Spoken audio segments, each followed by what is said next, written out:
Всем привет и добро пожаловать на мой канал, меня зовут Катя.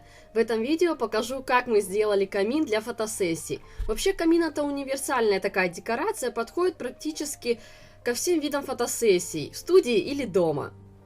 Итак, сперва делаем подставку под камин. Мы использовали пенопласт метр на метр и ширина у него была 5 сантиметров. Разрезаем на 3 ровные части и в дальнейшем их соединим малярным скотчем. Специально сделали выступы, чтобы камин был устойчив. Заодно использовать пустое место, чтобы ставить свечи. На видео мы решали, что делать с передней частью, так как молдингов 15 сантиметров шириной у нас просто не продаются. В итоге мы все так и оставили. Итак, приступаем к разрезанию коробки. Эта коробка у нас от телевизора.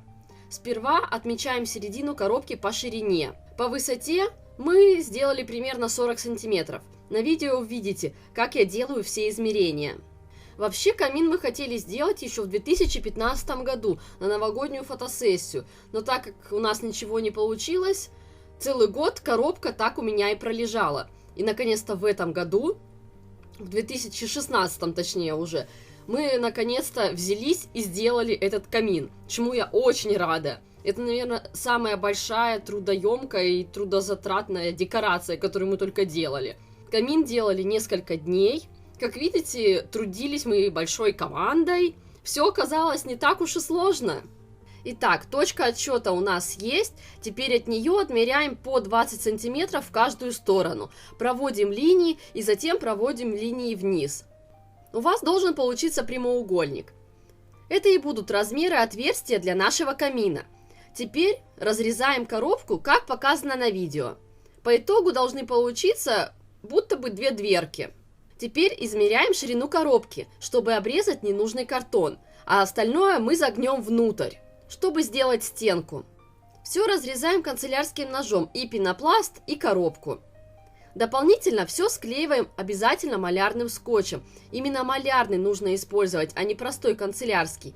Малярный, он как бумага, и в дальнейшем на него можно ложить любые текстуры.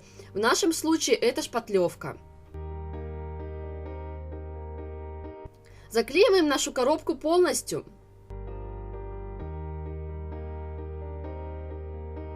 Для отделки и декорирования камина нам понадобится шпатлевка, водоэмульсионка и молдинги. Сперва приклеиваем тоненькие молдинги по краю отверстия. Используем обычный потолочный клей.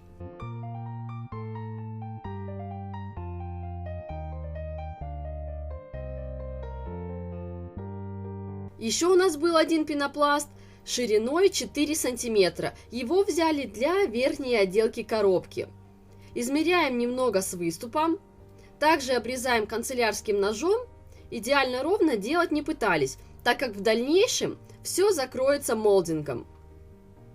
Приклеим все тем же потолочным клеем к верху коробки.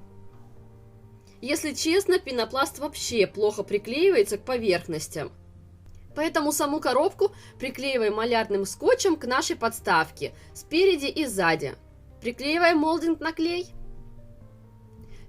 Теперь берем шпатель и начинаем шпатлевать коробку спереди и по бокам. Заднюю стенку отделывать незачем, она стоит у стены. Нам понадобилось около 4 литров шпатлевки. Шпатлевали на 2 раза, так как надписи просвечивали.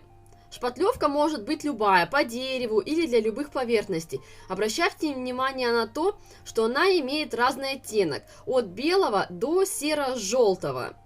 Оставляем до полного высыхания. Затем мы берем кисточку и проходимся водоэмульсионкой.